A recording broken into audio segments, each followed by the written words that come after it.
നമുക്ക് പ്രാർത്ഥിക്കാം. കരുണാസമ്പന്നനായ ഞങ്ങളുടെ സ്വർഗീയ പിതാവേ, അനുഗ്രഹിക്കപ്പെട്ട ഈ ഒരു പകൽക്കാലം കഴിഞ്ഞുള്ള ഈ സമയത്ത് ഞങ്ങൾ നന്ദി പറയുന്നു. അവിടുത്തെ തിരുവചനം പഠിപ്പാൻ, കർത്താവ് എബ്രായ ഭാഷ പഠിപ്പാൻ ഞങ്ങളെ സഹായിക്കണമെന്ന് പ്രാർത്ഥിക്കുന്നു. കഴിഞ്ഞ ആഴ്ചക്കാലെല്ലാം ഞങ്ങളെ കാത്തു പരിപാലിച്ചതിനെ ഓർത്ത് ഞങ്ങൾ നന്ദി പറയുന്നു. അവിടുത്തെ കൃപയും കരുണയും ഞങ്ങളുടെ കൂടെ ഇരിക്കണമേ എന്ന് പ്രാർത്ഥിക്കുന്നു. ആമേൻ. ഷലോം. നമുക്ക് ഇന്ന് ഒരു തിരുവചനം വായിച്ചിട്ട് നമുക്ക് സ്റ്റാർട്ട് ചെയ്യാം.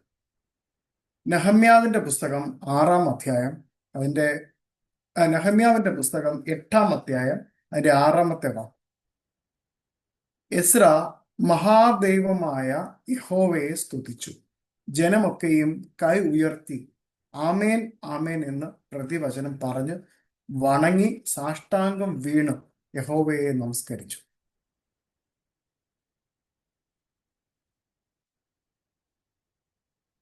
ഓക്കെ, നമ്മുടെ ക്ലാസ്സിലേക്ക് വരാം.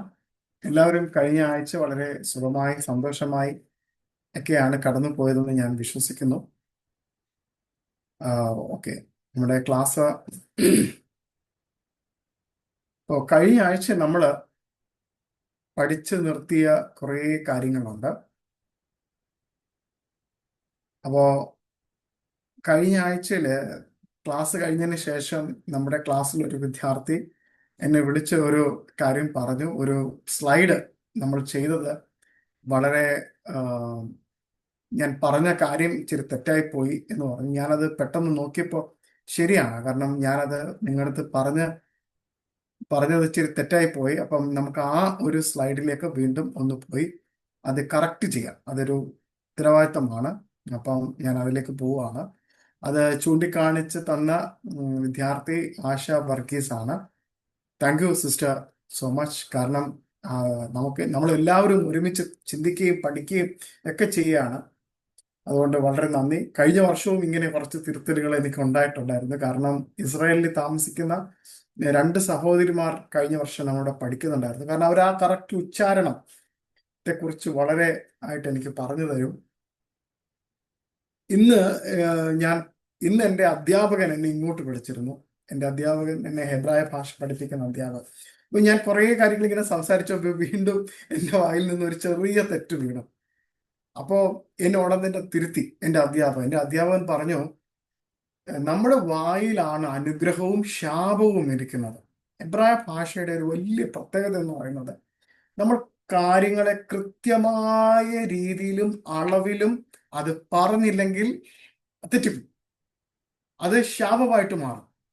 ഇത് എബ്രായ ഭാഷയ്ക്ക് മാത്രമുള്ള ഒരു കാര്യം. വളരെ സൂക്ഷ്മതയോട് വേണം സംസാരിക്കാൻ, വളരെ സൂക്ഷ്മത. ഉദാഹരണത്തിന് അവിടെ നമ്മളൊരു വാക്ക് പറയുമ്പോൾ, ഇപ്പൊ ഒരു പുരുഷനോട് പറയുമ്പോൾ ആ പുരുഷനെ മാത്രം അഡ്രസ് ചെയ്യുമ്പോൾ പുരുഷന് മാത്രം കൊടുക്കേണ്ട ഒരു ഇതുണ്ട്. അതായത് ഇപ്പൊ എനിക്കിപ്പോ ഇവിടെ ഉദാഹരണത്തിന് എൻ്റെ മുമ്പിൽ എനിക്ക് കാണാൻ കഴിയുന്നത് ആശ സിസ്റ്ററിന്റെ നിങ്ങളെന്ന് വിളിക്കാം നമ്മുടെ മലയാള ഭാഷയിൽ. പക്ഷെ അവിടെ പോയിട്ട് നിങ്ങളെന്ന് വിളിക്കാൻ പറ്റത്തില്ല. എന്നാ അവിടെ ഫിമെയിൽ ആയിട്ടുള്ള ഒരു കൃത്യമായിട്ടുള്ള ആ ഭാഷ തന്നെ അവിടെ ഉപയോഗിക്കണം. അതേപോലെ തന്നെ ഞാൻ KC ജോർജ് സാറിനെ കാണുന്നുണ്ടിരുന്നു. അപ്പൊ KC ജോർജ് സാറിന് ആശ സിസ്റ്ററിന്റെ അടുത്ത് പറഞ്ഞ അതേ വാക്ക് എനിക്ക് KC സാറിന്റെ അടുത്ത് പറയാൻ പറ്റത്തില്ല.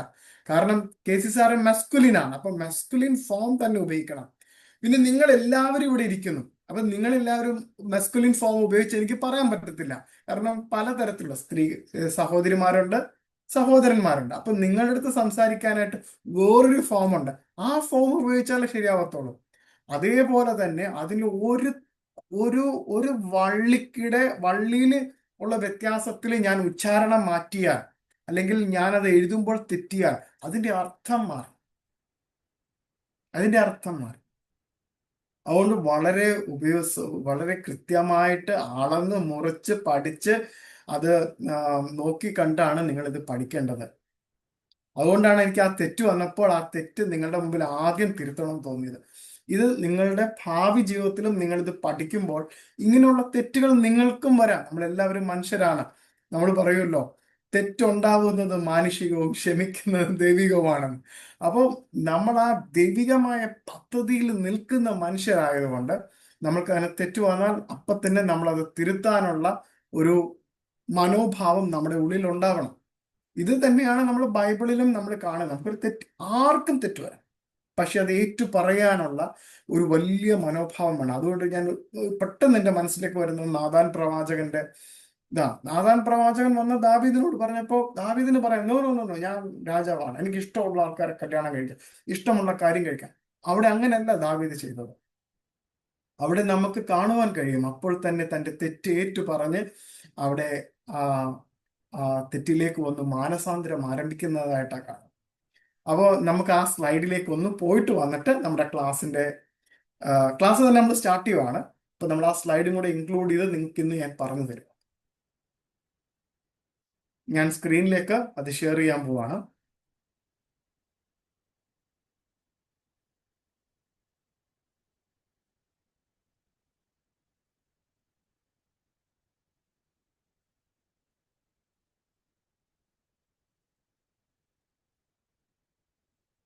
നിങ്ങൾക്കെല്ലാം സ്ക്രീനിൽ അത് കാണാൻ കഴിയുമെന്ന് ഞാൻ വിശ്വസിക്കുന്നു. ഓക്കെ ഓക്കെ നമ്മൾ കഴിഞ്ഞ ആഴ്ചയിൽ പഠിച്ച കാര്യങ്ങൾ തന്നെ ജസ്റ്റ് ഒന്ന് ഒരു 2-3 മിനിറ്റ് എടുത്ത് നമുക്കൊന്ന് ഓടിച്ചു പോകാം. നമ്മൾ ലഷോൺ കദോഷ് എന്നുള്ള സംഭവം പഠിച്ചു. ആ ലഷോൺ കദോഷ് എഴുതുന്നത് എങ്ങനെയാണെന്ന് നിങ്ങൾക്ക് സ്ക്രീനിൽ കാണാൻ പറ്റും.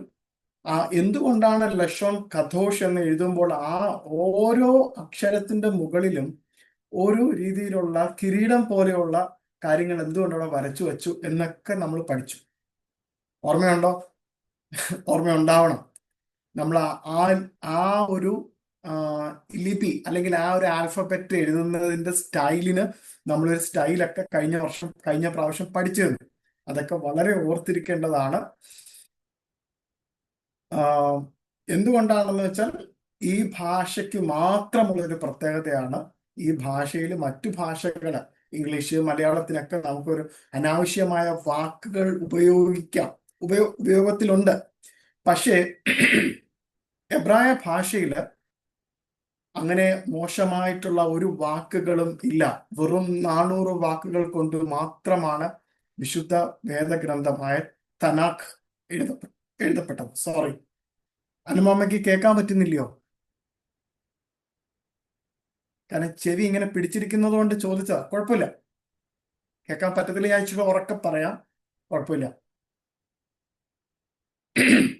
ലഷോൺ ഹ കത്തോഷ് എന്നാണ് നമ്മുടെ എബ്രായ ഭാഷയെ വിളിക്കുന്നത്. ആരാധനകൾ, പ്രാർത്ഥനകൾ എന്നിവയൊക്കെ എഴുതാനും പ്രത്യേകിച്ച് നമ്മൾ വായിക്കുന്ന തിരുവചനം ഈ ഭാഷയിലാണ് എഴുതപ്പെട്ടത്. അതുകൊണ്ടാണ് ഇതിനെ ലഷോൺ ഹ കത്തോഷ് എന്ന് വിളിക്കുന്നത്. വളരെ പരിശുദ്ധമാണ് ഈ ഭാഷ. ഇത് നിങ്ങൾക്ക് ഓർമ്മയുണ്ടോ? ഞാൻ ഈ കാണിക്കുന്നത് എബ്രായൻ എന്നുള്ള പദമാണ്. ഇവ്രി എന്നുള്ള ഇതാണ് വരുന്നത്. അയിൻ ബെയ്ത്ത് റേഷ് അവാർ എന്നുള്ള മൂലപദത്തിൽ നിന്നാണ് എബ്രായ അല്ലെങ്കിൽ ഇവ്രിത്ത് എന്നുള്ള പദം ഉണ്ടായിരിക്കുന്നത്. അത് ആരെയാണ് ആദ്യം വിളിച്ചതെന്ന് കൃത്യമായിട്ട് ഞാൻ പറഞ്ഞു തന്നു. അത് വിളിച്ചിരിക്കുന്നത് ഉൽപ്പത്തി പുസ്തകത്തിൽ നമ്മൾ കണ്ടിരുന്നു. അബ്രഹാമിനെയാണ് വിളിക്കുന്നത്. രണ്ടാമത് അബ്രഹാം ഹാ ഇവ്രി എന്ന് ബൈബിളിൽ വിളിക്കുന്നുണ്ട്. എന്തുകൊണ്ട്? അബ്രഹാം ഞാൻ ആദ്യത്തെ എബ്രായൻ എന്ന് നമ്മൾ പറയുന്നത്. അതിനുശേഷം ഞാൻ കാണിച്ച സ്ലൈഡാണിത്. ഇത് ഖ എന്നുള്ളൊരു അക്ഷരമുണ്ട്. ആ ഹവ്വേ ആദം വിളിച്ച ഒരു കാര്യത്തെ കുറിച്ചിട്ടാണ് ഞാൻ പറഞ്ഞത്. കഴിഞ്ഞ പ്രാവശ്യം ഞാൻ ചവ എന്നൊരു പദമാണ് അവിടെ എഴുതിയിരുന്നത്. അത് ഈ പ്രാവശ്യം ഞാൻ തിരുത്തുന്നുണ്ട്. നോട്ട്സ് എഴുതുന്നവർക്ക് അവിടെ നോക്കി എഴുതാം. അത് ഖ് അല്ലെങ്കിൽ ഖ എന്നുള്ള സൗണ്ട് ആണ്. നമ്മുടെ മലയാളികൾ ഇങ്ങനെയുള്ളൊരു സൗണ്ട് നമ്മൾ പ്രയോഗിച്ചിട്ടില്ല. അതുകൊണ്ട് തന്നെ ഞാൻ താഴെ കായിമിന് താഴെ CH or KH എന്ന് എഴുതിയിട്ടുണ്ട്. നിങ്ങൾ അത് പ്രൊനൗൺസ് ചെയ്യണം. ഇപ്പോഴല്ല, ഞാൻ ആ അക്ഷരം പഠിപ്പിക്കും. നിങ്ങളെ ആ അക്ഷരം പഠിപ്പിക്കും. എന്നാൽ നമ്മൾ ഒന്ന് കടന്നു പോവുകയാണ്. ഞാൻ ആ തെറ്റ് പറഞ്ഞത് കൊണ്ട് ആ തെറ്റേറ്റു പറഞ്ഞ് നിങ്ങളെ കറക്റ്റ് ചെയ്യുവാണ്. ഖ് വാഹ് ഖവാഹ് എന്നുള്ള ഒരു പ്രയോഗമാണ് ഹവ്വയെ വിളിച്ചത്. അതിന്റെ മൂലപദം ഖയാഹ് ഖ യാഹ് എന്നാണ്. ജീവൻ എന്നുള്ളതാണ് അതിന്റെ മൂലപദം. അല്ലെങ്കിൽ അതിന്റെ അർത്ഥം എന്ന് പറയുന്നത് ജീവൻ അല്ലെങ്കിൽ ജീവൻ നൽകുന്നവൾ എന്ന അർത്ഥമാണ്. ഖയാം, ഖയാം എന്നുള്ളൊരു അർത്ഥമുണ്ട്. ജീവൻ, ഖായും, സോറി സോറി, ഖായും, ഖായും, ഖായും, ഖ് ഖ് സി എച്ച്, ഖ് അല്ലെങ്കിൽ ഖ് സൗണ്ട് ആണ് വരുന്നത്. തൊണ്ടയുടെ അകത്തു നിന്നാണ് എടുക്കേണ്ടത്, തൊണ്ടയുടെ അകത്തു നിന്നാണ് അത് എടുക്കേണ്ടത്. അത് ശ്രദ്ധിക്കുക. ഈ ഒരു സ്ലൈഡായിരുന്നു കഴിഞ്ഞ പ്രാവശ്യം തെറ്റായിട്ട് വന്നത്. അത് ഞാനിവിടെ നിങ്ങളുടെ മുമ്പിൽ തിരുത്തി അത് നല്ലതുപോലെ കാണിക്കുകയാണ്. നോട്ട്സ് എഴുതുന്നവർക്ക് അത് എഴുതാം, പഠിക്കാം. നമ്മൾ കഴിഞ്ഞ ആഴ്ച വീണ്ടും ചർച്ച ചെയ്ത ഭാഗങ്ങൾ ജസ്റ്റ് ഒന്ന് ഓടിച്ചു പോവുകയാണ്, നിങ്ങളുടെ ആ ഓർമ്മകളെ ഒന്ന് റിഫ്രഷ് ചെയ്തെടുക്കാൻ വേണ്ടിയിട്ട്. ടൊൽഡോനാക് ബെനായ നൊഹാക്ക് എന്ന് നമ്മളത് പറയും. നോഹയുടെ പുത്രന്മാരെ കുറിച്ചിട്ടാണ്. അവരെ 70 നോഹയുടെ പുത്രന്മാർ, അവരുടെ തലമുറകളായിട്ടുള്ള 70 പേര് ബാബേൽ ഗോപുരത്തിന്റെ അടുത്ത് വന്നു. അവർ ബാബേൽ ഗോപുരത്തിന്റെ അടുത്ത് വന്നൊരു ബാബേൽ എന്നുള്ളൊരു വലിയ ഒരു ഗോപുരം പണിതു. അതിനെ നമ്മൾ നേരത്തെയുള്ള ക്ലാസ്സുകളിൽ പഠിച്ചു. ആശയക്കുഴപ്പം, കലക്കം എന്നുള്ള അർത്ഥങ്ങളൊക്കെ അതിൻ്റെ അകത്തുണ്ട്. ദൈവം അവരുടെ ഭാഷയെ കലക്കി, അവർ പല ദേശങ്ങളിലോട്ടും ചിതറിപ്പോയി. അതിനെക്കുറിച്ചിട്ടുള്ള വിവരണങ്ങളാണ് ഈ കാണുന്നത്. നമ്മളത് ഓൾറെഡി പഠിച്ചതാണ്. അത് കഴിഞ്ഞിട്ട് വീണ്ടും നമ്മൾ അബ്രഹാമിനെ കാണുന്നു. അബ്രഹാമിന്റെ അടുത്ത് ദൈവം പറയുന്നു, ലക് ലഖ എന്ന് പറയുന്നു, നിന്നിൽ നിന്ന് നീ പുറപ്പെട്ടു പോവുക എന്നുള്ള അർത്ഥമാണ് ഇതിനുള്ളത്. അത് നമ്മൾ പഠിച്ചു. അത് കഴിഞ്ഞിട്ട് നമ്മൾ ഇവിടെ ഒരു ഫോട്ടോ മിസ്സിംഗ് ഉണ്ട്, അത് ഷെയർ ചെയ്തപ്പോൾ പോയതാ. കാരണം നമ്മൾ കഴിഞ്ഞ വർഷം പഠിച്ചിരുന്നു, പാലിയോ ഹീബ്രുവിനെ കുറിച്ച് നമ്മൾ പഠിച്ചു. അതേപോലെ തന്നെ കെറ്റ അശൂറിയെ കുറിച്ച് പഠിച്ചു. അതേപോലെ തന്നെ നമ്മൾ റാഷി സ്റ്റൈലിനെ കുറിച്ച് പഠിച്ചു. ഇതൊക്കെയായിരുന്നു നമ്മൾ കഴിഞ്ഞ ഒരു കാഴ്ചക്കാലം നമ്മൾ പഠിച്ചത്.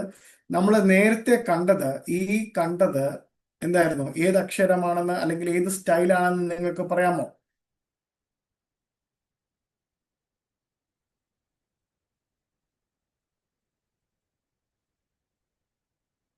ആർക്കെങ്കിലും പറയാമോ? ഓക്കെ, അത് റാഷി സ്റ്റൈലാണ്. പ്രത്യേകിച്ച് യഹൂദന്മാരുടെ ആ ശാസ്ത്രിമാർ എഴുതുന്നതിന് ഉപയോഗിച്ചിരുന്ന ഒരു ശൈലിയിലാണ് ഇത് എഴുതിയിരിക്കുന്നത്. അവരത് എഴുതുമ്പോൾ ഓരോ പ്രധാനപ്പെട്ട അക്ഷരങ്ങളുണ്ട്.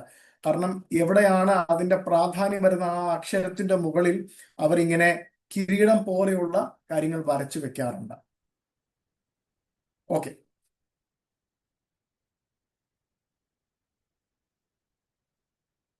അടുത്തതായിട്ട് നമുക്ക് എന്തെങ്കിലും ഈ പഠിപ്പിച്ച ഈ ഭാഗത്തുനിന്ന് ആർക്കെങ്കിലും എന്തെങ്കിലും സംശയങ്ങൾ ഉണ്ടെങ്കിൽ എന്നോട് ചോദിക്കാം. അതിനുള്ള സമയം നമ്മൾ ഈ പഠിപ്പിച്ച ഭാഗത്തു നിന്നായിരിക്കണം നമ്മുടെ ചോദ്യങ്ങൾ ഉണ്ടാകേണ്ടത്. അത് ഞാൻ പറയുന്ന സമയത്ത് നിങ്ങൾക്ക് ചോദിക്കാം. ഓക്കെ, അടുത്തതായിട്ട് നമുക്ക് മറ്റൊരു സ്ഥലത്തേക്ക് കടന്നു പോകാം. ബൈബിളിനെ കുറിച്ച് കടന്നു പോകാം.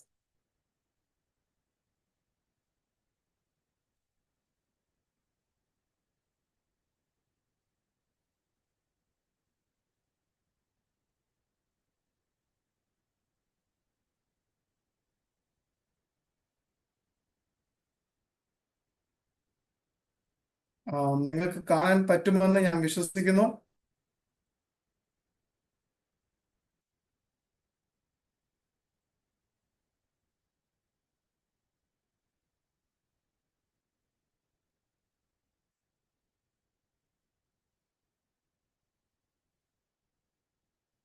What is the Hebrew language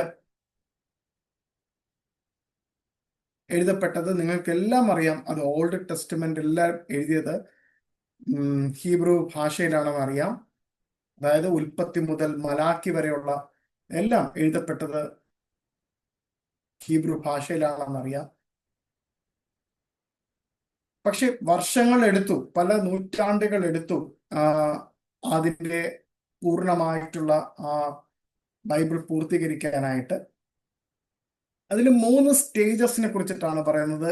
early Bible biblical Hebrew period, രണ്ടാമത് ക്ലാസിക്കൽ പീരീഡ്, അത് കഴിഞ്ഞിട്ട് ലേറ്റ് ബിബ്ലിക്കൽ ഹീബ്രു എന്നുള്ള ആ ഒരു പീരീഡ് ഉണ്ട്. 3 കാലഘട്ടങ്ങളിലൂടെയാണ് ഓൾഡ് ടെസ്റ്റ്മെന്റ്, പഴയ നിയമം, തനാക്ക് എഴുതപ്പെട്ടത്. നമുക്ക് ആദ്യത്തെ കാലഘട്ടത്തിൽ ഒന്ന് നോക്കി വരാം. അപ്രോക്സിമേറ്റ്ലി ഏകദേശം 1200 മുതൽ 1000 BC വരെയുള്ള കാലഘട്ടത്തിലാണ് ഇത് എഴുതപ്പെട്ടതെന്ന് പറയുന്നു. ഇതിന് അർക്കൈക് അല്ലെങ്കിൽ ഏർലി ബൈബിൾ ഹീബ്രു എന്നുള്ള ആ ഗണത്തിലാണ് ഇത് പെടുത്തുന്നത്. ഇതിനകത്ത് എക്സാമ്പിൾ ആയിട്ട് കൊടുത്തിരിക്കുന്നത് മോശയുടെ ഗീതം, എക്സോഡസ്, പുറപ്പാട് പുസ്തകം 15-ാം അധ്യായം, ഡെബോറയുടെ ആ തപ്പെടുത്തിട്ട് പാടുന്ന ന്യായാധിപന്മാരുടെ പുസ്തകത്തിലെ ആ ഭാഗം. ഈ കാലഘട്ടങ്ങളിൽ എഴുതപ്പെട്ടിട്ടുള്ള ഈ പുസ്തകങ്ങളെല്ലാം വളരെ കാവ്യാത്മകമാണ്, വളരെ പുരാതനമായ ഗ്രാമറാണ്, വ്യാകരണമാണ്. പഴയ ഒരുപാട് തരത്തിലുള്ള വൊക്കാബുലറീസ് ഉണ്ട്. അതിനുദാഹരണമായിട്ട് ഷീർ എന്നുള്ളൊരു പദമുണ്ട് 1 ശമൂവേലിന്റെ പുസ്തകം 9-ാം അധ്യായത്തില്. അത് നല്ലൊരു പഠനത്തിന് വേണ്ടിയിട്ടുള്ള ഒരു കാര്യമാണ് ഷീർ എന്നുള്ള ഒരു പദം. അതായത് ദൈവത്തിന്റെ ആത്മാവിൽ പറയുന്ന കാര്യങ്ങളെ കണ്ട് പറയുക എന്നൊരു അർത്ഥവും കൂടി അതിനുണ്ട്, ഷീർ എന്നുള്ളത്. ഞാൻ പെട്ടെന്ന് ഓർമ്മ വന്നപ്പോൾ ഞാൻ പറഞ്ഞതായിരുന്നു ആ കാര്യം. കാരണം അതൊരു ഓൾഡ്, വളരെ പഴയ തരത്തിലുള്ള ഒരു വൊക്കാബുലറി ആണ്. അവിടെ ഉപയോഗിച്ചിരിക്കുന്ന ഗ്രാമറും പഴയതാണ്. അതിൻ്റെ അകത്ത് വളരെ സംഗീതം, അതായത് കാവ്യ രൂപത്തിലാണ് ഈ പറയുന്ന പുസ്തകങ്ങളെല്ലാം എഴുതപ്പെട്ടത്. ഈ കാലഘട്ടങ്ങളെ നമ്മൾ സൂക്ഷ്മമായിട്ട് ബൈബിൾ പരിശോധിക്കുമ്പോൾ നമുക്ക് കാണുവാൻ കഴിയുന്നത് യുദ്ധങ്ങളുടെയും കീഴടങ്ങലിന്റെയും തോറ്റോടി പോകുന്നതിന്റെയും ജയിച്ചു മുന്നേറുന്നതിന്റെയും ആഹ്ലാദത്തിന്റെയും യുദ്ധഭേരികളുടെയും ഒക്കെ ഒരു കാലഘട്ടമാണ് അല്ലെ. ആ കാലഘട്ടത്തിൽ ആ ഒരു ശൈലി അവരുടെ ആ ഭാഷകളിൽ നിറഞ്ഞു നിന്നിരുന്നു. ഈ ഭാഷ എന്ന് പറയുന്നത് കാനായ് ഭാഷയുമായിട്ട് വളരെ സാമ്യമുള്ള ഒരു സ്റ്റൈലിലാണ് ഈ ഭാഷ രൂപപ്പെട്ടിരിക്കുന്നത്. അടുത്തത് നമുക്ക് കാണുവാൻ കഴിയുന്നത് ക്ലാസിക്കൽ ഹീബ്രുവിന്റെ ഒരു കാലഘട്ടം. നിങ്ങൾക്ക് എല്ലാവർക്കും അറിയാം, ക്ലാസിക്കൽ ഹീബ്രു കാലഘട്ടം എന്ന് പറയുന്നത് 1000-നും 600-ഉം BC-യുടെ ഇടയിലാണ് ഏകദേശം അത് എഴുതപ്പെട്ടത്. അത് ഗോൾഡൻ ഏജ്, സുവർണ കാലഘട്ടം എന്നറിയപ്പെടുന്ന കാലഘട്ടമാണ്. ദാവീദ്, ശലോമോൻ,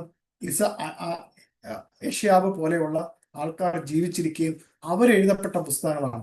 പ്രത്യേകിച്ച് ജെനിസിസിനെ ഒരു എക്സാമ്പിൾ ആയിട്ടൂടെ കാണിക്കുന്നെങ്കിലും കൂടുതലും നമുക്ക് സങ്കീർത്തനങ്ങൾ, സദൃശ്യവാക്യങ്ങൾ, യെശയ്യായുടെ പുസ്തകം ആ കാലഘട്ടത്തിൽ എഴുതപ്പെട്ടതാണ്.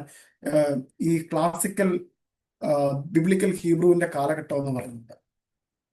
അവിടെ കുറച്ചും കൂടി ഭാഷ നവീകരിക്കപ്പെട്ടു, അത് റിഫൈൻഡ് ആയിട്ട് വന്നു, കുറച്ചും കൂടി പോയിറ്റിക് ആയിട്ടു, അത് കാവ്യാത്മകമായിട്ട് മാറി. പിന്നെ പവർഫുൾ ആയിട്ട് പ്രോസസ് ഉണ്ടായി, അതായത് വളരെ ശക്തമായ തരത്തില് ഉള്ള പ്രോസസ് ഉണ്ടായി അവിടെ.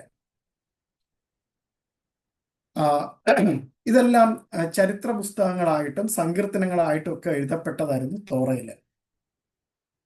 പ്രത്യേകിച്ച് ശലോമോന്റെ കാവ്യം, ഉത്തമഗീതം, സദൃശ്യവാക്യങ്ങൾ, സഭാപ്രസംഗം, ഇതൊക്കെ ക്ലാസിക്കൽ ഹീബ്രുവിന്റെ മാസ്റ്റർ പീസ് എന്നറിയപ്പെടുന്ന കാര്യങ്ങളാണ്. അതുപോലെ തന്നെ നമുക്ക് ലേറ്റ് ബിബ്ലിക്കൽ ഹീബ്രു എന്ന് പറഞ്ഞിരിക്കുന്ന ഒരു കാലഘട്ടമുണ്ട്. ആ കാലഘട്ടത്തിൽ 600-നും 400 BC-ക്കും ഇടയിലുള്ള ഈ ഒരു കാലഘട്ടമാണ്. ഒരു ചെറിയൊരു കാലഘട്ടമാണ്. ഈ കാലഘട്ടത്തിലാണ് യസ്ര, നെഹമ്യാവ്, ദിനവൃത്താന്തങ്ങൾ. പക്ഷെ നമ്മുടെ മലയാളം ബൈബിളിൽ ദിനവൃത്താന്തം മുകളിലാണ്, കുറച്ചുകൂടി മേളിലോട്ടാണ്. പക്ഷെ എബ്രായ ബൈബിളില് ദിനവൃത്താന്തം ഏറ്റവും ഈ ഒരു രൂപത്തിലാണ്. അതായത് എസ്ര, നെഹമ്യാവ്, ദിനവൃത്താന്തം എന്നുള്ള ഒറ്റ കാര്യത്തിലാണ്. നമുക്കാണ് 1-2 ദിനവൃത്താന്തം എന്ന് നമ്മുടെ മലയാളം ബൈബിളിൽ, ഇംഗ്ലീഷ് ബൈബിളിലൊക്കെയാണ് അങ്ങനെ ക്രോഡീകരിച്ചിരിക്കുന്നത്. എബ്രായ ബൈബിളിൽ ക്രോണിക്കൽസ് അവസാനത്തെ പുസ്തകങ്ങളിലൊക്കെ ആയിട്ടാണ് വരുന്നത്. ദാനിയൽ, എസ്തർ, ഹഗായി, സക്രിയ, മലാക്കി, ഈ കാലഘട്ടങ്ങൾ എന്ന് പറയുന്നത് അവർ പ്രവാസത്തിന് ശേഷം പ്രവാസ കാലഘട്ടം, ആ ഒരു കാലഘട്ടത്തെ അടയാളപ്പെടുത്തുന്ന സമയമാണ്. ഇതിൽ നമ്മൾ പഠിച്ചതുപോലെ അവർക്ക് ബാബിലോണിൽ നിന്നും മറ്റ് പ്രവാസങ്ങളിലൊക്കെ പോയിട്ട് തിരിച്ചു വന്നപ്പോൾ പലർക്കും ഈ എബ്രായ ഭാഷ മറന്നു പോയിരുന്നു. അവർ എബ്രായ ഭാഷയെ വീണ്ടും നവീകരിച്ചു. അതിൽ അരാമിക്കിന്റെ ഇൻഫ്ലുവൻസ് ഉണ്ടായി. പ്രത്യേകിച്ച് അരാമിക്കിന്റെ സ്ക്വയർ ഫോർമാറ്റിലുള്ള റൈറ്റിംഗ്സിന്റെ ഒരു സ്വാധീനം നമ്മുടെ എബ്രായ ഭാഷയിലേക്ക് കടന്നുകൂടി. സിംപ്ലിഫൈഡ് സ്ട്രക്ചേഴ്സ്, വളരെ ലളിതീകരിക്കുന്ന തരത്തിലുള്ള സ്ട്രക്ചറുകൾ ഉണ്ടായി. പുതിയ തരത്തിലുള്ള വൊക്കാബുലറീസ് ഉണ്ടായി. കാരണം പുതിയ തരത്തിലുള്ള വൊക്കാബുലറി, പുതിയ തരത്തിലുള്ള വാക്കുകൾ ഉണ്ടാക്കി. കാരണം ഇവർ മറ്റൊരു രാജ്യത്തേക്ക് പോയി, അവിടുന്ന് തിരിച്ചു വന്നു. അതായത് ബാബിലോണിയൻ അസിറിയ പ്രവാസത്തിന് ശേഷം മടങ്ങി വന്നവർക്ക് അവിടുത്തെ കുറെ വാക്കുകളുമായിട്ടാണ് അവർ വന്നത്. ആ വാക്കുകളുടെ ഉപയോഗം എബ്രായ ഭാഷയിലേക്കും കടന്നു കൂടിയിട്ടുണ്ട്. അപ്പോ ഇതിന്റെ ഇടയിൽ ഞാൻ ഇങ്ങനെ ചോദിക്കുന്ന ഒരു ചോദ്യം, എവിടെയാണ് മിക്ക പ്രവാചകൻ ഫിറ്റ് ആവുന്നത്? അല്ലെങ്കിൽ മിക്ക പ്രവാചകൻ, നമ്മൾ ഹോൾ ബൈബിൾ എടുത്ത് നോക്കുകയാണെങ്കിൽ, ഉൽപ്പത്തി മുതൽ മലാക്കി വരെ എടുത്തു നോക്കുകയാണെങ്കിൽ, ക്ലാസിക്കൽ ഹീബ്രുവിന്റെ ഒക്കെ കാലഘട്ടങ്ങൾ ഉണ്ടായിരുന്നെങ്കിലും അതിൽ ഏറ്റവും ഔന്നിത്യമായ, വളരെ പവർ പാക്ഡ് ആയിട്ടുള്ള, തീജ്വാല ജ്വലിക്കുന്നത് പോലെയുള്ള വലിയ കാവ്യാത്മകത്തിലും എന്നാൽ തന്നെയും വളരെ ശക്തമായ രീതിയിലുള്ള ഭാഷ ഉപയോഗിച്ച് എഴുതപ്പെട്ട ഒരു പുസ്തകം എന്ന് പറയുന്നത് മിക്ക പ്രവാചകന്റെ പുസ്തകമാണ്. അതാണ് നമുക്ക് കാണുവാൻ കഴിയുന്നത്. പിന്നെ ഇവിടെ നിങ്ങൾക്ക് ഈ ഒരു സ്ലൈഡിൽ നിങ്ങൾക്ക് കാണുവാൻ കഴിയും, ഞാൻ അതിന്റെ പീരിയഡ്സ് എഴുതിയിട്ടുണ്ട്. അതിന്റെ കാലഘട്ടത്തിൽ അന്ന് അവിടെ ഉപയോഗിച്ച ആർക്കൈക് ഹീബ്രു, അതിന്റെ ടൈം സോൺ, ഏതൊക്കെ പുസ്തകങ്ങളാണ് എന്നുള്ള കാര്യങ്ങൾ ഞാൻ എഴുതിയിട്ടുണ്ട്. നിങ്ങൾക്ക് ഒന്ന് നോക്കാം.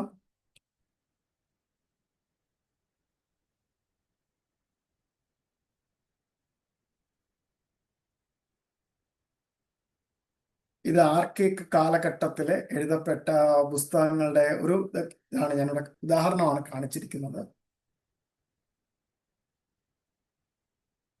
ആ കാലഘട്ടം വളരെ പോയറ്റിക് ആണെന്ന് ഞാൻ പറഞ്ഞിരുന്നു.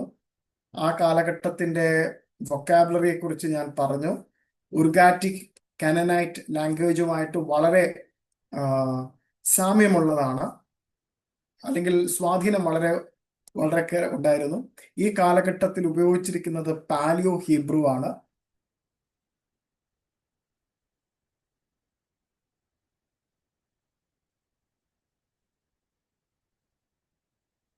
സ്റ്റേജ് 2 നമുക്ക് കാണുവാൻ കഴിയും. ക്ലാസിക്കൽ ബിബ്ലിക്കൽ ഹീബ്രുവിന്റെ കാലഘട്ടമാണ്. ഇവിടെ ദാവീദ്, ശലോമോൻ, യെശയ്യാ പ്രവാചകൻ, മിക്ക, ഹോസിയ, ഇവരൊക്കെയായിരുന്നു. ഇവരെയൊക്കെ നമുക്ക് ഭാഷയുടെ രാജാക്കന്മാർ, പ്രവാചകന്മാർ എന്നൊക്കെ നമുക്ക് വിളിക്കാം. ഇവരുടെ കാലഘട്ടത്തിലാണ് ക്ലാസിക്കൽ ഹീബ്രുവിന്റെ എക്സാമ്പിൾ ആയിട്ട് വന്നത്, വളരെ ആയിട്ട് നിൽക്കുന്നത്. അത് കഴിഞ്ഞതിന് ശേഷം നമുക്ക് കാണുവാൻ കഴിയുന്നത്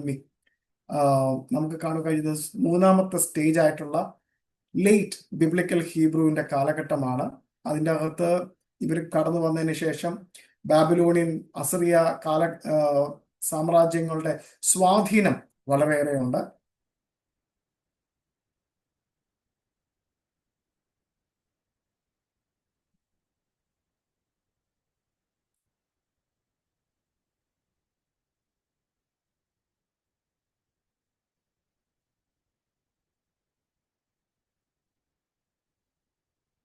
ഓക്കെ, അത് കഴിഞ്ഞതിന് ശേഷം നമ്മുടെ പുതിയ നിയമ കാലഘട്ടത്തിലേക്ക് നമ്മൾ വരുമ്പോൾ നമുക്ക് കാണുവാൻ കഴിയുന്നത് ചെറിയൊരു കാര്യത്തിലേക്ക് മാത്രമാണ് നമുക്കിപ്പോൾ പോകാൻ പോകുന്നത്. ഡീറ്റെയിൽ ആയിട്ട് നമുക്കിത് പഠിക്കാൻ പറ്റത്തില്ല, ഇതെല്ലാം നമ്മുടെ വിഷയം. ഞാൻ ജസ്റ്റ് നിങ്ങളെ ഒന്ന് കാണിച്ച് നമ്മൾ അക്ഷരത്തിലേക്ക് ഇന്നത് കടക്കാൻ പോവുകയാണ്. നമ്മൾ ഇന്ന് ആദ്യമായിട്ട് അക്ഷരം പഠിക്കാനായിട്ട് പോകുന്നൊരു ദിവസമാണ്. അപ്പൊ അതുകൊണ്ട് നിങ്ങളെ പെട്ടെന്നൊരു ക്വിക്ക് ആയിട്ട് നിങ്ങളെ കാണിക്കുവാണ്. 200 BC-ക്കും 100 BC-യുടെ ഇടയിൽ കുമ്രാൻ ഗുഹകളിൽ കണ്ടെത്തിയ ചാവുകടൽ ചുരുളുകൾ, ഈ ചുരുളുകളാണ് നമുക്ക് കാണുവാൻ കഴിയുന്നത്. ആ കാലഘട്ടത്തിന് ശേഷം മിഷിയാനിക് ഹീബ്രു എന്ന് പറഞ്ഞിരിക്കുന്ന ഒരു പ്രസ്ഥാനം, അല്ലെങ്കിൽ അവർ രൂപപ്പെട്ടു. ഇവര് റബ്ബാനിക് ടീച്ചിങ്ങുകൾ, അതായത് റബ്ബി ടീച്ചിങ്ങുകളും കുറച്ചും കൂടി സിംപ്ലിഫൈഡ് ആയിട്ടുള്ള ഹീബ്രു അവിടെ ഉണ്ടായി. ഇതിനൊരു ലീഗലിസ്റ്റിക് ആയിട്ടുള്ള ടോണും ഒക്കെ ഉണ്ടായിട്ടുണ്ടായിരുന്നു. ആ കാലഘട്ടങ്ങളിൽ അതിനുശേഷം യേശു കർത്താവിന്റെ കാലഘട്ടവും ആ കാലഘട്ടത്തിന് ശേഷമുള്ള ഒരു കാലഘട്ടത്തെ കുറിച്ചിട്ടാണ് ഞാൻ ഇത് പറയുന്നത്. അന്നത്തെ ഹീബ്രു ഔദ്യോഗികപരമായിട്ട് അവിടുത്തെ ലീഗലിസ്റ്റിക് ആയിട്ടുള്ള പെർഫോമൻസിനൊക്കെ അവർ ഉപയോഗിച്ചിരുന്നു. അത് കഴിഞ്ഞതിന് ശേഷം നമുക്ക് കാണാൻ കഴിയുന്ന മെഡീവൽ ഹീബ്രു കാലഘട്ടമാണ്. 500-നും 1500-നും AD ആ ഒരു കാലഘട്ടം. അത് കഴിഞ്ഞിട്ട് നമ്മുടെ ഇന്നത്തെ 1800 AD മുതൽ ഇങ്ങോട്ട് നമുക്ക് കാണുവാൻ കഴിയുന്നത് മോഡേൺ ഹീബ്രു എന്നുള്ളതാണ്. ഇതിൻ്റെ അകത്ത് ഇങ്ങനെ പുതിയ കാലഘട്ടത്തിൽ മോഡേൺ ഹീബ്രു എന്ന് പറഞ്ഞ ഇവർ പല രാഷ്ട്രങ്ങളിലേക്കും ചിതറിപ്പോയി. സ്പെയിനിലേക്ക് പോയി, ഈജിപ്തിലേക്ക് പോയി, ആഫ്രിക്കയിലേക്ക് പോയി, ഇന്ത്യയിലേക്ക് പോയി. അങ്ങനെ പല ആൾക്കാരും തിരിച്ചു വന്ന് അവരുടെ ലാംഗ്വേജിൽ കുറച്ചും കൂടി അവർക്ക് വൊക്കാബുലറീസ് ഉണ്ടായിട്ടുണ്ട്. അതൊക്കെയാണ് നമ്മളിവിടെ ഇവിടെ ഞാൻ കാണിച്ചിരിക്കുന്നത്. ഇതാണ് നമുക്ക് ജസ്റ്റ് ഒന്ന് നമ്മൾ ഇതിനെ മനസ്സിലാക്കി പോകുന്നത്.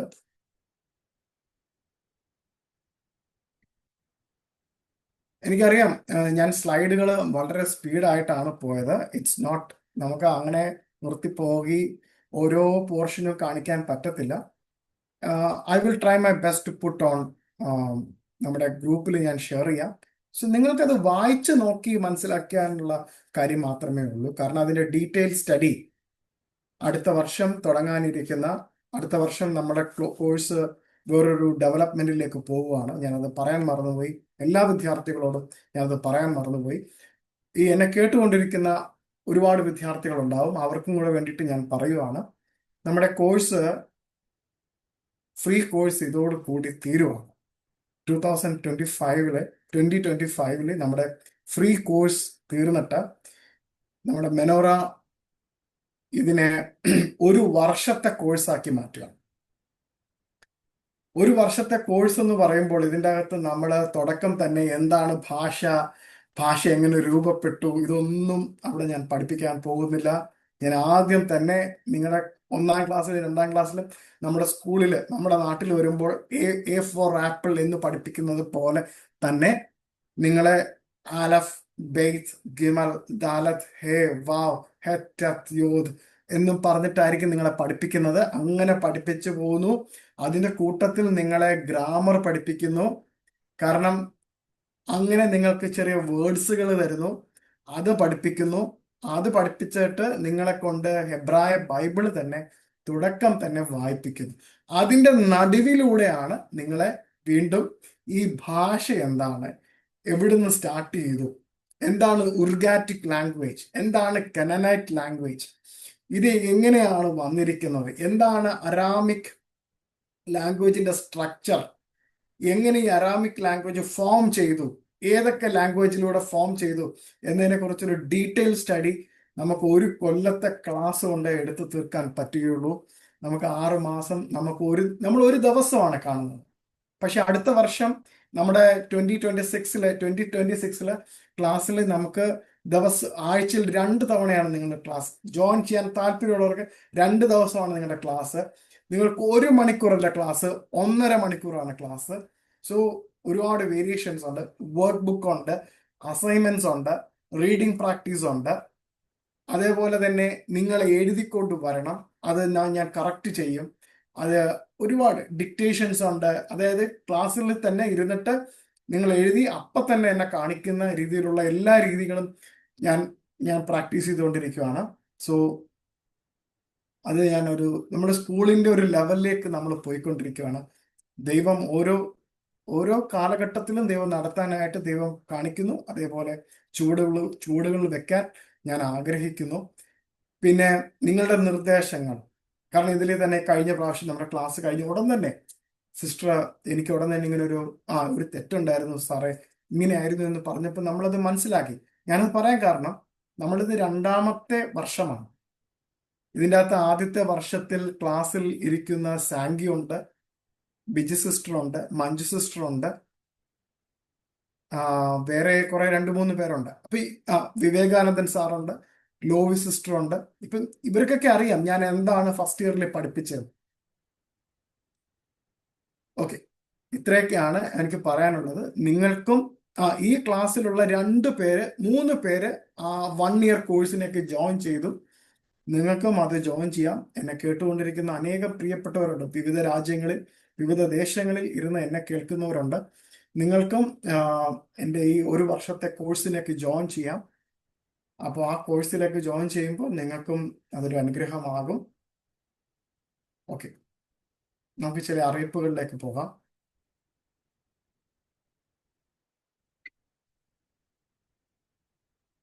രഞ്ജിത്തെ ഒന്ന് കട്ട് ചെയ്യാമോ റെക്കോർഡിംഗ്? രഞ്ജിത്ത് ഒരു മിനിറ്റ് ഒന്ന് കട്ട് ചെയ്യാമേ.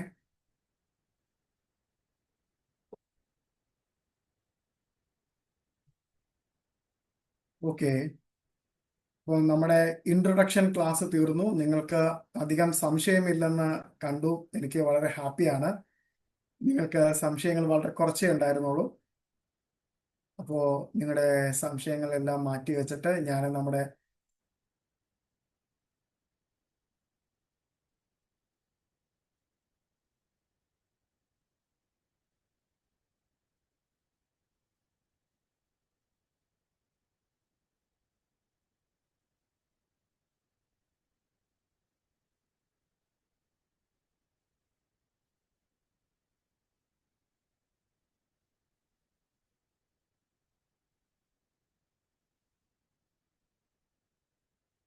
ഓക്കെ, നിങ്ങൾക്ക് കാണാൻ കഴിയുന്നുണ്ടോ? എനിക്ക് ഞാൻ വിശ്വസിക്കുന്നു.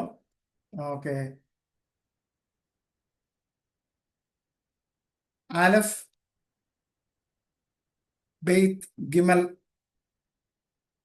ഇതാണ് നമുക്ക് പഠിക്കാനുള്ള ആദ്യത്തെ അക്ഷരമാല. നമ്മൾ ഈ ഒരു 3 അക്ഷരമാണ് നമ്മൾ പഠിക്കുന്നത്. ആലഫ്, ബെയ്ത്ത്, ഗിമൽ. ഞാൻ ഒന്നും കൂടെ പറയട്ടെ, ഉച്ചാരണം വളരെ വളരെ ശരിയായിട്ട് തന്നെ ഉച്ചരിക്കണം. വളരെ ശരിയായിട്ട് പഠിക്കുന്നതിന് വേണ്ടിയിട്ട് നമുക്ക് ആലഫ് എന്ന് പഠിക്കാം. പക്ഷേ ആലഫ് ഒരു സൈലന്റ് ലെറ്റർ ആണ്. അതേപോലെ തന്നെ അടുത്ത ലെറ്റർ ബെയ്ത്ത് എന്നാണ്. ബെയ്ത്ത്, ബത്ലഹേം എന്ന് നമ്മൾ പറയത്തില്ലേ, അതിന്റെ ബെയ്ത്താണ്. അടുത്തത് പഠിക്കുന്നത് ഗിമേൽ, ഗിമൽ എന്നാണ്. അപ്പോ നിങ്ങളത് ഓർത്തിരിക്കുക. ഓക്കെ, നിങ്ങൾക്ക് അടുത്ത സ്ലൈഡ് നിങ്ങൾക്ക് കാണാൻ കഴിയുന്നുണ്ട്. ആലഫ് അവിടെ ഇംഗ്ലീഷിൽ ഞാൻ എഴുതിയിട്ടുണ്ട്, ഹീബ്രുവിൽ ഞാൻ എഴുതിയിട്ടുണ്ട്, താഴെ മലയാളത്തിലും ഞാൻ എഴുതിയിട്ടുണ്ട്. ഹീബ്രുവിൽ ആലഫിന്റെ എഴുതിയിരിക്കുന്ന അക്ഷരങ്ങൾ ഏതൊക്കെയാണെന്ന് ഞാൻ പറയാം. ആലഫ് ഉണ്ട്, ലാമേദ് എന്ന് പറഞ്ഞൊരു അക്ഷരമുണ്ട്, പിന്നെ പേ, പേയുടെ പേയ്ക്കകത്തൊരു കുത്തുണ്ട്. അപ്പൊ അങ്ങനെയാണ് പേയ്ക്കകത്ത് കുത്തു വരുമ്പോഴാണ് ആലഫ് എന്ന് പറയുന്നത്. അല്ലെങ്കിൽ അത് കുത്തില്ലെങ്കിൽ ഫേ എന്ന് വായിക്കും, കുത്തുണ്ടെങ്കിൽ പേ എന്ന് വായിക്കും. അത് നമുക്ക് ഗ്രാമർ പോർഷനാണ്, അത് നമുക്ക് പഠിക്കാം. ജസ്റ്റ് ഒന്ന് ഓർത്തിരിക്കാൻ വേണ്ടി പറഞ്ഞതാണ്. ഓക്കെ, ഇതിന്റെ വില 1, ശബ്ദം ആ അല്ലെങ്കിൽ എ എന്നൊരക്ഷരം. രണ്ടും രണ്ട് രീതിയിലുള്ള ഉച്ചാരണങ്ങളുണ്ട്. അത് ചില സ്ഥലങ്ങളിൽ വരുമ്പോൾ ആ എന്ന ഉച്ചാരണവും എ എന്നുള്ള ഉച്ചാരണം ചില സ്ഥലത്ത് വരും. അതിന്റെ വാക്കുകൾ ഞാൻ നിങ്ങളെ പഠിപ്പിക്കും. ഏതൊക്കെ വാക്കുകളാണ് ആലഫിൽ വരുന്നത്, ഏതൊക്കെയാണ് എ എന്നുള്ള പ്രൊനൗൺസിയേഷനിൽ വരുന്നത് ഞാൻ പഠിപ്പിക്കും. ഉദാഹരണത്തിന് നിങ്ങൾക്ക് എല്ലാവർക്കും അറിയാവുന്ന ഒരു പദം ഞാൻ ഇപ്പൊ പറയാം. Elohim, Elohim, A sound, A സൗണ്ടിൽ എലോഹീം. ആ സൗണ്ടിൽ വരുന്ന അശ്രീ എന്നൊരു പദമുണ്ട്. അത് നമുക്ക് പിന്നെ പഠിക്കാം വ്യക്തമായിട്ട്. അതിന്റെ ഓരോ ഹീബ്രു പദവും അക്ഷരവും അതിന്റെ അർത്ഥങ്ങളും ഒക്കെ ഞാൻ പറഞ്ഞുതരാം. പിന്നെ നമ്മൾ തുടക്കം മുതലേ ആദ്യത്തെ ചാപ്റ്റർ മുതലേ പഠിക്കുന്ന വേറൊരു കാര്യമുണ്ട്. എല്ലാ ഹെബ്രായ അക്ഷരത്തിനും ഒരു പിക്ചർ വേർഡ് ഉണ്ട്, ഒരു ചിത്രാക്ഷര ശബ്ദം ഉണ്ടെന്ന് ഞാൻ പഠിപ്പിച്ചിട്ടുണ്ടായിരുന്നു. ഇവിടെ ആലഫിന്റെ ചിത്രാക്ഷര ശബ്ദം എന്ന് പറയുന്നത് കാളത്തല, ഓക്സ് ഹെഡ്, ഓക്സ് ഹെഡ് എന്നാണ് അർത്ഥം. ആലഫിന്റെ അർത്ഥം ബലം, ശക്തി, നേതാവ്. ബലം, ശക്തി, നേതാവ്. പിന്നെ മറ്റൊരു കാര്യം കൂടെ ഞാൻ നിങ്ങളെ കാണിക്കാൻ ആഗ്രഹിക്കുന്നുണ്ട്. ഞാൻ ഇപ്പൊ തന്നെ അത് കാണിക്കാം. നിങ്ങളുടെ സ്ലൈഡിൽ സൂക്ഷിച്ചു നോക്കിക്കൂ. നമ്മൾ ഇവിടെ വരുമ്പോൾ early Hebrew, middle Hebrew, late Hebrew, modern Hebrew എന്ന് കണ്ടോ? അവിടെ ആദ്യ കാലഘട്ടത്തിലുള്ള വളരെ പഴയ കാലഘട്ടത്തില് അവര് ആശയവിനിമയം നടത്താനായിട്ട് അവർ ഉപയോഗിച്ചിരുന്നത് ഈ ആലഫ് എന്ന് കാണിക്കാനായിട്ട് ഒരു കാളത്തലയാണ് ഉപയോഗിച്ചിരുന്നത്. അതിനുശേഷം കുറച്ച് കാലഘട്ടങ്ങൾ, അതായത് നമ്മള് ഒരു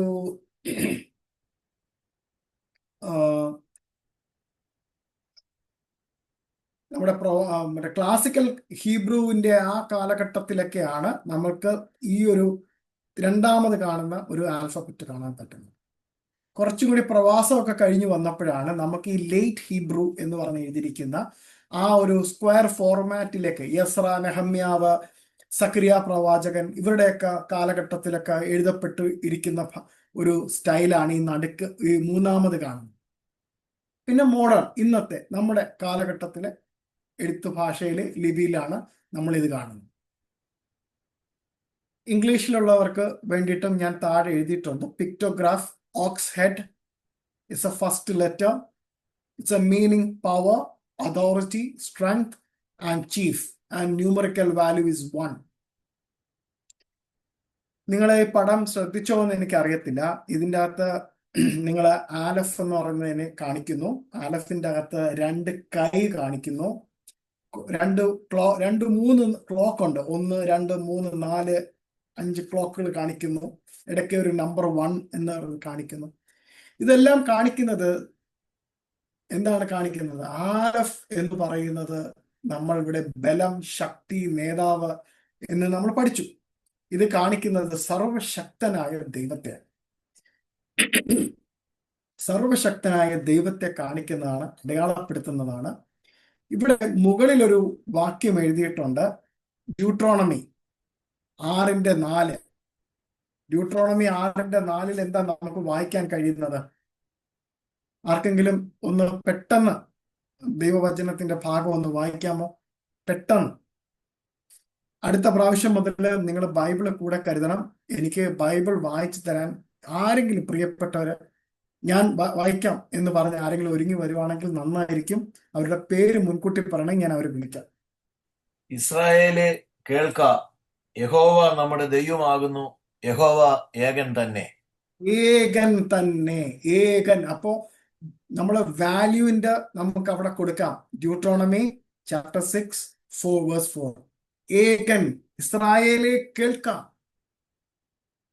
നമ്മൾ പഠിച്ചു യഹൂദൻ എന്തിനാ വിളിച്ച് വേർതിരിച്ചിരിക്കുന്നത്?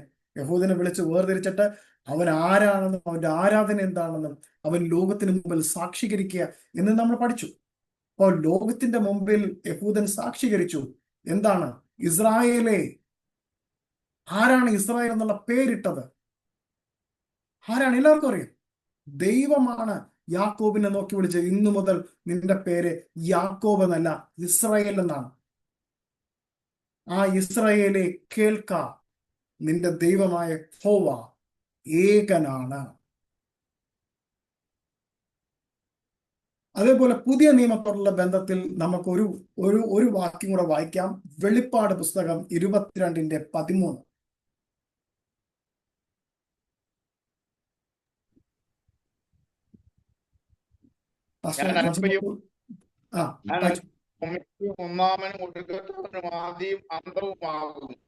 അതെ അതെ അതെ.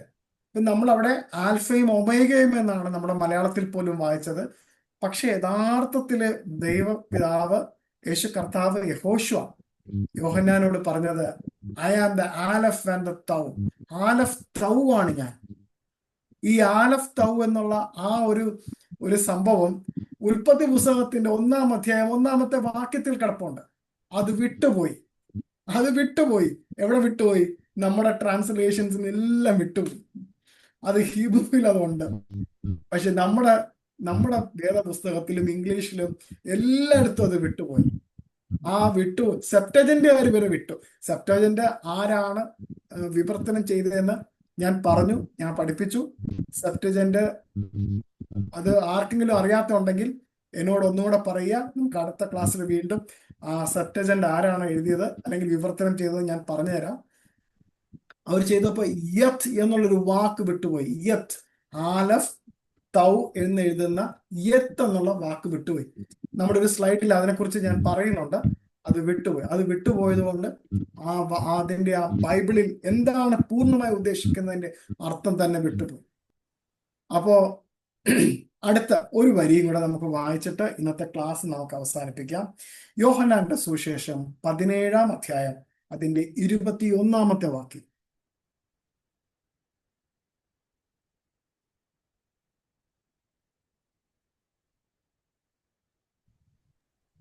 എളുപ്പം. നീ എന്നെ അയച്ചിരിക്കുന്നു എന്ന് ലോകം വിശ്വസിപ്പാൻ അവർ എല്ലാവരും ഒന്നാകേണ്ടതിന് പിതാവേ, നീ എന്നിലും ഞാൻ നിന്നിലും ആകുന്നത് പോലെ അവരും നമ്മിൽ ആകേണ്ടതിന് തന്നെ. അതെ, ദൈവപിതാവിന്റെ ലോക ആരംഭത്തിൽ മുതൽ ഇന്നേ വരെയുള്ള ദൈവത്തിന്റെ മനോഭാവം, ദൈവത്തിന്റെ ആ ഉത്കടമായിട്ടുള്ള, അത് എന്റെ മാമ എന്നോട് ക്ഷമിക്കണം, ചില വാക്കുകൾ ഞാൻ ഇച്ചിരി കട്ടിയായിട്ട് ഉപയോഗിക്കുന്നതോടെ എന്നോട് ക്ഷമിക്കണം. ഉത്കടമായെന്ന് വെച്ചാൽ അത്രയ്ക്കും എരിവോട് കൂടി ദൈവം ആഗ്രഹിക്കുന്നത് ദൈവവും നമ്മളും ഒന്നായിട്ട് തീരണം. എങ്ങനെയാണോ ഏദൻ തോട്ടത്തിൽ ദൈവവും മനുഷ്യനും ഒന്നായിരുന്നത് പോലെ അതേപോലെ ഒന്നായിരിക്കണം.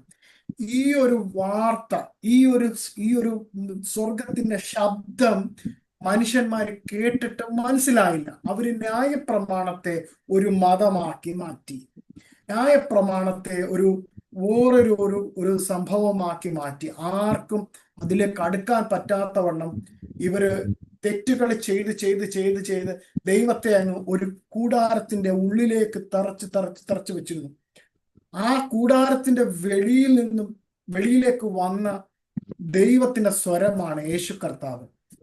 യഹോശുവ വന്നിട്ട് എന്ത് ചെയ്തു? യഹോശുവ പറഞ്ഞു, നമ്മൾ രണ്ടുപേരും ഒന്നായിരിക്കുന്നത് പോലെ ഇവരെയും ഒന്നാക്കണം, എന്നിട്ട് ഒരുമിച്ച് മുന്നോട്ട് പോകണം. അതുകൊണ്ടാണ് യേശു കർത്താവിന്റെ മരണത്തിൽ, യഹോശുവയുടെ മരണശേഷം നമുക്ക് കാണുവാൻ കഴിയും ആലയത്തിന്റെ തിരശ്ശീല രണ്ടായിട്ട് കീറിക്കളഞ്ഞു. ഇനി നമുക്ക് അബാ പിതാവേ എന്ന് വിളിക്കുമെന്ന പുത്രത്വത്തിന്റെ ആത്മാവിനെ തന്ന് നമ്മളെ ഉള്ളിലേക്ക് കയറ്റിയിരിക്കുന്നു. അതുകൊണ്ട് നമ്മളെല്ലാവർക്കും അകത്ത് കയറാം. നമുക്ക് നമ്മുടെ ദൈവത്തെ കണ്ണ് തുറന്ന് നമുക്ക് ദൈവത്തെ ആരാധിക്കാം, ദൈവത്തെ മഹത്വപ്പെടുത്താം. അപ്പോൾ നിങ്ങൾ ഇന്ന് പഠിച്ചിരിക്കുന്നത് എബ്രായ അക്ഷരമാലയിലെ ആദ്യത്തെ അക്ഷരമാണ് ആലഫ്. ഇവിടെ കൊണ്ട് നമ്മുടെ ക്ലാസ് തീരുന്നില്ല. നമ്മുടെ ക്ലാസ് ഇനിയും ഏറെ മുന്നോട്ട് പോകാനുണ്ട്. കണ്ടോ, അഡ്വാൻസ് ഇൻഫോർമേഷൻസ് നിങ്ങൾക്ക് തരുവാനുണ്ട്. അത് കഴിഞ്ഞിട്ട് സെക്കൻഡ്, തേർഡ് സ്ലൈഡ് കണ്ടോ, വീണ്ടും അതിന്റെ ആഴത്തിലുള്ള ഈ മേളിലത്തെ കൈ, നമ്മൾ ആദ്യം ഒരു ചിത്രം കണ്ടു, ഒരു കൈ മേളിലോട്ടും ഒരു കൈ താഴോട്ടും. അതെന്താണെന്ന് നമുക്ക് ഇനി പഠിക്കാം. അത് കഴിഞ്ഞിട്ട് ഇതിന്റെ ഗമേറിയ പാർട്ട് നമുക്ക് പഠിക്കാനുണ്ട്. ഇതിന്റെ കൂടുതൽ ആഴത്തിലുള്ള കാര്യങ്ങൾ ഇനിയും അടുത്ത ക്ലാസ്സിൽ നമുക്ക് പഠിക്കാനുണ്ട്. അപ്പോ അടുത്ത ക്ലാസ്സിൽ നമുക്ക് വീണ്ടും കാണാം. അപ്പോ നമ്മുടെ ഇന്നത്തെ സമയം ഏകദേശം തീർന്നു എന്ന് ഞാൻ വിശ്വസിക്കുന്നു. 8:05 അനേക പ്രിയപ്പെട്ടവർക്ക് മറ്റ് ക്ലാസ്സുകളിലും ഒക്കെ പങ്കെടുക്കണം. പ്രത്യേകിച്ച് സഹോദരിമാർക്ക് ചപ്പാത്തി മറ്റുള്ള കാര്യങ്ങളൊക്കെ ഉണ്ടാക്കണം എന്ന് എനിക്കറിയാം. സോ നമുക്കിന്ന് സന്തോഷത്തോടെ പിരിയാം. നിങ്ങൾക്ക് വളരെ വ്യക്തമായിട്ട് മനസ്സിലായെന്ന് ഞാൻ വിശ്വസിക്കുന്നു. നിങ്ങളുടെ ഫീഡ്ബാക്ക്, നിങ്ങൾ ഓരോ ക്ലാസ് കഴിയുമ്പോൾ പ്ലീസ് പ്രിയപ്പെട്ടവരെ, നിങ്ങൾ അറ്റൻഡൻസ് ഇട്ടോ. അത് കഴിഞ്ഞിട്ട് നിങ്ങൾ പേഴ്സണലായിട്ട് എനിക്ക് മെസ്സേജ് ഇടുക. സാറേ, ഇന്നത്തെ ക്ലാസ് ബോറായിരുന്നു, ഇങ്ങനെ പോയാൽ ശരിയാവത്തില്ല എന്ന് തന്നെ പറയണം. അതല്ലാതെ സാറേ ഇന്നത്തെ ക്ലാസ് സൂപ്പർ ആയിരുന്നു കേട്ടോ, എനിക്ക് എല്ലാം മനസ്സിലായി എന്നല്ല. മനസ്സിലായില്ലെങ്കിൽ ബോറായിരുന്നു, സാറ് സംസാരിച്ച ആ ഒരു വാക്ക് ഒട്ടും യോജിച്ചതല്ലായിരുന്നു, അത് ഞങ്ങൾക്ക് ഇഷ്ടപ്പെട്ടില്ല എന്ന് തന്നെ പറയണം. അതല്ലാതെ സാറേ സൂപ്പർ ക്ലാസ്സാണ്, ഇതേ കണക്കൊരു ക്ലാസ് ഞങ്ങളുടെ ജീവിതത്തിൽ പോലും ഞങ്ങൾക്ക് ഉണ്ടായിട്ടില്ല എന്ന് പറയരുത്. വളരെ സത്യസന്ധമായിട്ട് നമുക്ക് സ്നേഹത്തോടു കൂടി മുന്നോട്ട് പോയാൽ എനിക്കും ഒരുപാട് കാര്യങ്ങൾ ഓപ്പൺ ചെയ്ത് പറയാൻ പറ്റും. അപ്പൊ എല്ലാവരെയും ദൈവം അനുഗ്രഹിക്കട്ടെ. നമുക്ക് പ്രാർത്ഥിച്ച് പിരിയാം. നിങ്ങള് ഒരാഴ്ച നിങ്ങൾ എന്നിൽ നിന്നും പോവുകയാണെങ്കിലും നിങ്ങൾ എന്താ പറയുക, ഇടയ്ക്ക് വിളിക്കുക, ചോറുണ്ടോ എന്നൊക്കെ ചോദിക്കുക, എന്തെങ്കിലുമൊക്കെ നിങ്ങൾ സംസാരിക്കുക. So we can build A relation. Actually എന്റെ ഫസ്റ്റ് ഇയറിലെ കുട്ടികൾ ഇപ്പൊ സാങ്കി വന്നപ്പം ഞാൻ സാങ്കി എടുത്ത് ചോദിച്ചത്, സാങ്കി ആ പുസ്തകത്തെ കുറിച്ച് എന്തായി? കാരണം we have A relation. Actually അതേപോലെ ഒരു റിലേഷൻ നിങ്ങള് നിന്ന് ഞാൻ പ്രതീക്ഷിക്കുന്നു. അത് ഉണ്ടാവണമെന്ന് ഞാൻ ആഗ്രഹിക്കുന്നു. ദൈവം എല്ലാവരെയും അനുഗ്രഹിക്കട്ടെ. പ്രത്യേകിച്ച് നിങ്ങൾ എല്ലാവരെയും ഓർത്ത് ഞാൻ പ്രാർത്ഥിക്കുന്നുണ്ട്. കാരണം എന്നെ പരിചയപ്പെടുന്ന, വ്യക്തിപരമായിട്ട് പരിചയപ്പെടുന്ന ആൾക്കാരെല്ലാം ഞാൻ ഓർത്ത് പ്രാർത്ഥിക്കുന്നു. പ്രത്യേകിച്ച് ജോൺസൺ സാർ, സാമുവൽ സാർ, പിന്നെ അബ്രഹാം പാസ്റ്റർ, ഇവരൊക്കെ ഓർത്ത്, അന്നമാമി ഓർത്ത് പ്രാർത്ഥിക്കുന്നുണ്ട്. നിങ്ങളെയൊക്കെ ഓർത്ത് ഞാൻ പ്രാർത്ഥിക്കുന്നുണ്ട്. അപ്പം നിങ്ങൾ ഇടയ്ക്കിടയ്ക്ക് സംസാരിക്കുമ്പോൾ എനിക്ക് നിങ്ങളെ ഓർമ്മ കിട്ടും. പിന്നെ അടുത്ത കാര്യം, ഇംഗ്ലീഷ് ക്ലാസ്സിൽ ജോയിൻ ചെയ്ത പ്രിയപ്പെട്ടവര് വരിക, ആത്മാർത്ഥമായിട്ട് പഠിക്കുക. It's an opportunity. ഇതും മെനോറ മിനിസ്ട്രീസിന്റെ ഒരു ഇന്റൻഷൻ ആണ്. സോ നിങ്ങൾ എല്ലാവരും ഇംഗ്ലീഷ് സംസാരിക്കുക, ഇംഗ്ലീഷ് പഠിക്കുക, ഇംഗ്ലീഷിൽ മെസ്സേജ് കൊടുക്കുക എന്നുള്ളൊരു ഉദ്ദേശമാണ്. വരിക, ഉപയോഗപ്പെടുത്തുക. Okay, thank you so much. ഞാൻ പ്രാർത്ഥിക്കാം. ദൈവപിതാവേ, ഈ പ്രിയപ്പെട്ട മക്കളുടെ മേല് ദൈവത്തിന്റെ ആ വലിയ കരുണയും പ്രകാശവും വെളിപ്പാടും അയക്കണമേ എന്ന് പ്രാർത്ഥിക്കുന്നു. അവർ ലോകത്തിന്റെ പ്രകാശമായിട്ട്, ലോകത്തില് ആ അന്ധകാരം പിടിക്കുന്ന ഈ ലോകത്തിൽ വിളങ്ങി നിൽക്കാൻ, ആ മെനോറെ പോലെ കത്തി നിൽക്കാൻ ഈ പ്രിയപ്പെട്ട മക്കളെ എല്ലാം സഹായിക്കണമേ. ദൈവത്തിന്റെ കൃപയും അനുഗ്രഹവും സ്നേഹവും നിറയുമാറാകട്ടെ എന്ന് പ്രാർത്ഥിക്കുന്നു. യഹോശുവയുടെ നാമത്തിൽ പ്രാർത്ഥിക്കുന്നു. ഞാനിവരെ അനുഗ്രഹിച്ച് ആശീർവദിച്ച് കർത്താവെ, ഇവരവർ കുടുംബങ്ങളിൽ സ്വസ്ഥമായിരിക്കുവാൻ ഞാൻ പ്രാർത്ഥിക്കുന്നു. ദൈവത്തിന്റെ കൃപ ചലിക്കുമാറാകട്ടെ. ആമേൻ, ആമേൻ, ആമേൻ. ശലോം.